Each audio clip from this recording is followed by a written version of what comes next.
Vendredi 11 mars 2011, à 14h46, un séisme de magnitude 9 se produit près de la côte est du Japon. Environ 3/4 d'heure plus tard, un tsunami de 14 mètres s'abat sur la côte, notamment sur le site de la centrale nucléaire de Fukushima Daiichi qui compte 6 réacteurs de la compagnie Tokyo Electric Power. La centrale, conçue pour résister à un tsunami de 5,7 mètres, est ravagée.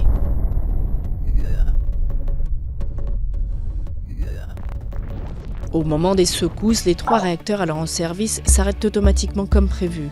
Mais après le passage du tsunami, l'alimentation électrique de la centrale est coupée et les groupes électrogènes sont noyés. Le niveau d'eau de refroidissement baisse rapidement. Le combustible des réacteurs chauffe et se met à fondre, d'abord dans l'unité 1, puis dans les 2 et 3 les jours qui suivent. Le combustible fondu tombe au fond des cuves. Le 12, le gaz dihydrogène produit par le combustible provoque une explosion qui détruit le bâtiment du réacteur 1.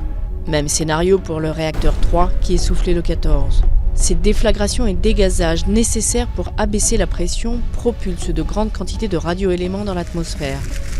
Du côté du réacteur 4, c'est la piscine d'entreposage touchée par un incendie qui inquiète.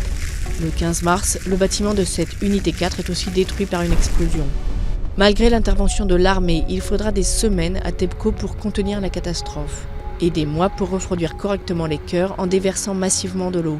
En résultera des quantités phénoménales de liquide souillé dont une partie s'écoule dans l'océan Pacifique. L'accident a été classé au niveau 7, le plus haut sur l'échelle internationale des événements nucléaires comme celui de Tchernobyl.